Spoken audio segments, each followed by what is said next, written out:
Thursday night football recap straight from the Fantrax app. The Seahawks beat the Cardinals 23-20. Let's talk about it.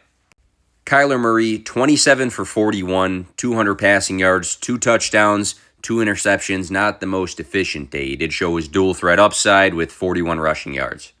His second game, though, of the season with 18-ish fantasy points. Trey Benson had his first game as the running back one with James Conner's season ending last week. 8 carries for 35 yards, nothing special there, but I will say the 5 catches for 19, that's decent. Maybe not the yardage, but the reception total's nice. DeMercado, not tons of touches, but he did score a receiving touchdown. Marvin Harrison Jr., everybody just shitting on him on the internet, finishes with 6 catches for 66 yards and a touchdown. 10 targets is nice. His second week of 18-ish fantasy points as well. Trey McBride, 7 catches on 11 targets for 52 yards. I'd say solid targets between Marvin Harrison Jr. and Trey McBride. Could they be more effective? Maybe, but maybe it's a Kyler thing. I don't know. Other side of the ball, Sam Darnold, 18 for 26. He had 242 passing yards, a passing touchdown, 24 rushing yards.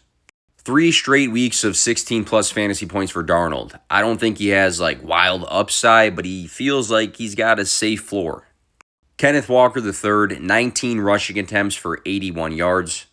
He also had that 29-yard catch. I thought he looked pretty decent. Zach Charbonnet still sniped a touchdown from him, though. 12 rushing attempts for 39 yards. And after not having a catch in the first half, Jackson Smith-Njigba, 4 catches for 79 yards.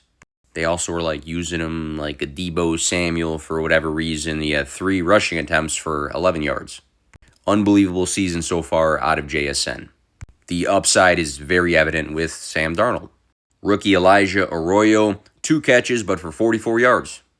The other tight end though, AJ Barner, 3 catches for 32 yards and a touchdown.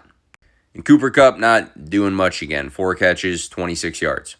Couple quick thoughts. So Kyler Murray, I think looks a little bit better for fantasy football at times than he does actually on the field, but he's had some decent scoring days so far this season. I think better days are to come for Trey Benson. I think with the game scripts, there'll be more of a workload, but I think the reception count is a good sign. Trey McBride, save volume. He has the upside. Again, another guy that hasn't had a massive day, but that'll come. And Marvin Harrison Jr., he's had 2 really solid games and 2 pretty poor games. That's probably going to be him this season. He's going to have some ups and downs, but for everybody writing him off and calling him a bust, I hope you reflect a little bit and see 2 pretty good games so far this season. Sam Darnold, like I said before, doesn't have massive upside, but pretty safe floor.